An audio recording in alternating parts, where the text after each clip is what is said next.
ദേശീയപാത നിർമ്മാണം നടക്കുന്ന കൊല്ലം പാലത്തറ ജംഗ്ഷനിൽ സർവീസ് റോഡ് ഇടിഞ്ഞു താഴ്ന്നു. ഓടയുടെ പണി നടക്കുന്ന സർവീസ് റോഡാണ് ഇടിഞ്ഞത്. വാർത്തയുടെ വിശദാംശങ്ങളുമായി രാജ്കുമാർ ചേരുന്നുണ്ട്. രാജ്കുമാർ, ഓടയുടെ പണി നടക്കുന്ന സർവീസ് റോഡാണ് ഇടിഞ്ഞതെന്ന് മനസ്സിലാക്കുന്നു.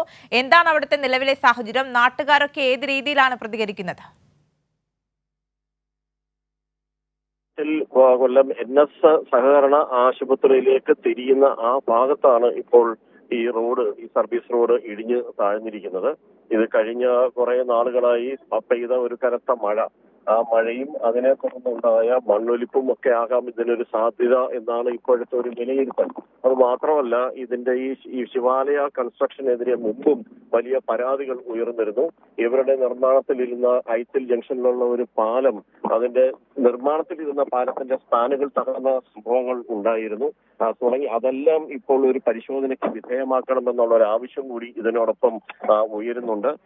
നിലവിൽ ഏതാണ്ട് ഒരു 70 മീറ്ററോളം വരുന്ന ആ ഒരു സ്ഥലത്താണ് ഇപ്പോൾ ഇതിന്റെ സർവീസ് റോഡ് ഇടിഞ്ഞ് പോയിട്ടുള്ളത്. ഇനിയിപ്പോ അത് നിലവിൽ അതുവഴി വാഹനം നിയന്ത്രണ വിധേയമായിട്ട് കടത്തിവിടുന്നുണ്ട്. മറ്റ് ഏതെങ്കിലും തരത്തിലുള്ള ട്രാഫിക്കിന് ഒരു ബുദ്ധിമുട്ടൊന്നും ഇപ്പോൾ വന്നിട്ടില്ല. എന്നാലും അതിപ്പോൾ ആളുകൾ അവിടെ നിന്ന് നിയന്ത്രിച്ചിട്ടാണ് വാഹനങ്ങൾ കടത്തിവിടുന്നത്.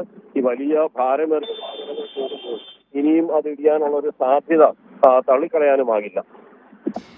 ഈ സർവീസ് റോഡാണ് ഇടിഞ്ഞതെന്ന് മനസ്സിലാക്കുന്നു. നേരത്തെ ഈ മേഖല അപകട മേഖലയായി കണക്കാക്കി അത്തരത്തിൽ ഏതെങ്കിലും ഒരു സ്ഥലമായിരുന്നോ? ഈ ഭാഗത്തൊന്നും അങ്ങനെ ഏതെങ്കിലും ഒരു അപകടം ഉള്ളതായിട്ടുള്ള അങ്ങനെ റിപ്പോർട്ടുകളോ അല്ലെങ്കിൽ അത്തരം സംഭവങ്ങളൊന്നും തന്നെ ഇല്ലായിരുന്നു.